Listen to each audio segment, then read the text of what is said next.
There, where the white mountains of arid Nimrais came to their end, he saw, as Gandalf had promised, the dark mass of Mount Mindolluin, the deep purple shadows of its high glens, and its tall face whitening in the rising sky. And upon its outthrust knee was the guarded city, with its 7 walls of stone, so strong and old that it seemed to have been not builded, but carven by giants out of the bones of the earth. Hey everyone, Yoiston here, and I hope you all are doing well, wherever you are in Middle-earth. Today we will be discussing the history of perhaps the most famous city in Tolkien's works, Minas Tirith, the Tower of the Guard. For related information and videos, especially those on the other nearby cities in Gondor, please check out the links in the description and videos in the cards. My friends, thank you all so much for being here with me today. Let's begin our tale. After the downfall of Numenor in 3319 of the Second Age, and the escape of Elendil and his sons to Middle-earth, Isildur and Anarion, 2 kingdoms were founded. There was Arnor in the north, founded by Elendil himself, and its cities of Annúminas and Fornost among others. And there was Gondor in the south, founded by both Isildur and Anarion. Gondor, the land of stone, would have many grand cities, including, but not limited to, Minas Ithil, the Tower of the Rising Moon in the east, Osgiliath, the Citadel of Stars on the Anduin, and Minas Anor, the Tower of the Setting Sun in the west. While Minas Ithil would be the city of Isildur, Minas Anor would be the city of Anarion, his younger brother. And in those days, the capital of Gondor was set in Osgiliath, and the 2 thrones of the brothers sat side by side in the great hall of the City of Stars. Now Minas Anor, the White City, was built in a very strategic manner, for it was set at the feet of Mount Mindolluin of the White Mountains. Thus the back of the city was defended by the mountains themselves. This city of 7 circles, each ascending higher than the last, came to its top and citadel, where in front of the citadel a great ship keel jutted forth, upholding a bow as if it were a stone ship facing towards the east, towards Mordor. The city contained great amenities that could be sought in those days, such as many homes, bathhouses, the houses of healing, libraries, including one in the ship keel that Isildur eventually stored his scroll in, and a gravesite for the kings called Rath Dinin, among many other types of buildings, including, of course, the Great Hall at the top and eventually the White Tower.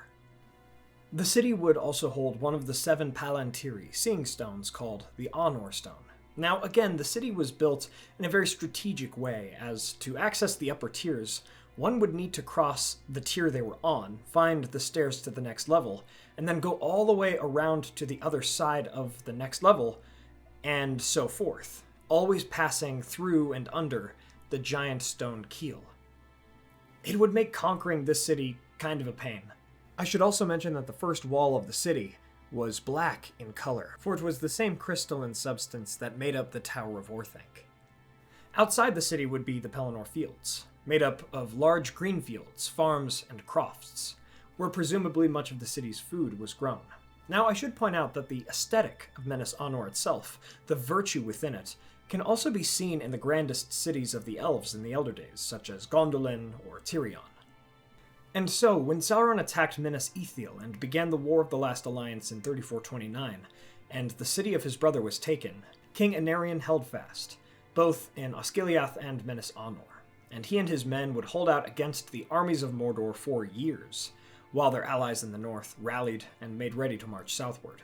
However, King Anarion would die in the war, and afterwards Isildur would go to his brother's city, planting a seedling of his white tree, which had burned in Minas Ithil, the second white tree of Gondor, in memory of his brother.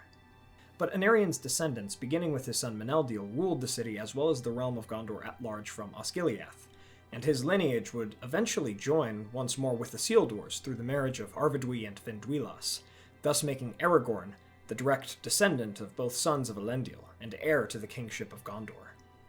Now Minas Anor would be rebuilt by King Ostaher in 420 of the Third Age, likely improved upon, and perhaps some of these features that I've already mentioned in the city were added in then. After this, the kings would remove there and rule there from the summers rather than Osgiliath. Now Minas Anor would continue to grow as the second main city in Gondor, even through Gondor's golden period, right behind Osgiliath. But the time of the city's renown would not come until after Gondor's decline. There would be wars with Corsairs, Easterlings, and Haradrim over the millennia of the Third Age. And what's more, there would be a civil war called the Kin-strife, which saw Osgiliath burned and its Palantir lost to the waters of Anduin.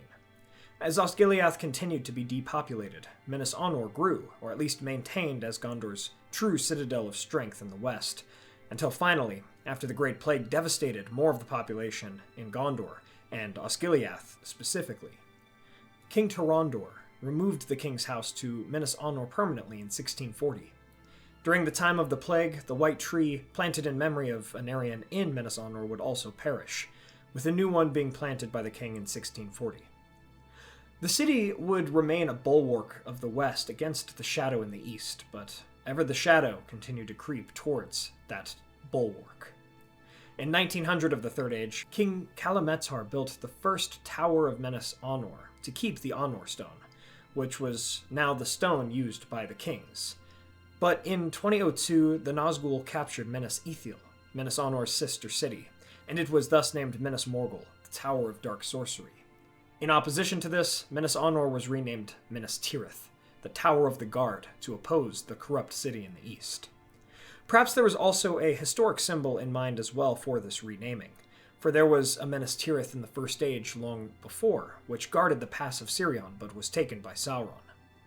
But even after this, King Arnor, the last king in Gondor before Aragorn II, would ride off to duel the Witch King in Minas Morgul, and he would never return. The city of Minas Tirith passed into the hands of the stewards after the disappearance of the last king, and they would rule until the return of the king, either from the Morgul Vale or from some unknown descendant of Elendil, but both seemed equally implausible. The watchful peace did come, however, allowing Gondor some breathing room, even from the Nazgul who bided their time in Minas Morgul. But after this watchful peace ended in 2460, the enemies of Gondor in the Easterlings, Haradrim, Corsairs, and Uruk-hai, as well as presumably the orcs from Mordor, returned in the following centuries, never quite attacking Minas Tirith, but attacking the other lands and fortifications, old and new, in the realm of Gondor.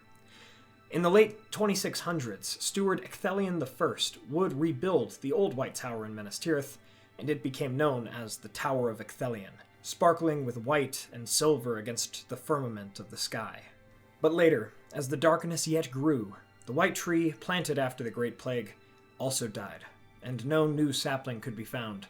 The light of Minas Anor of old was continuing to diminish, and with it, the hope of the West. However, there was still some light.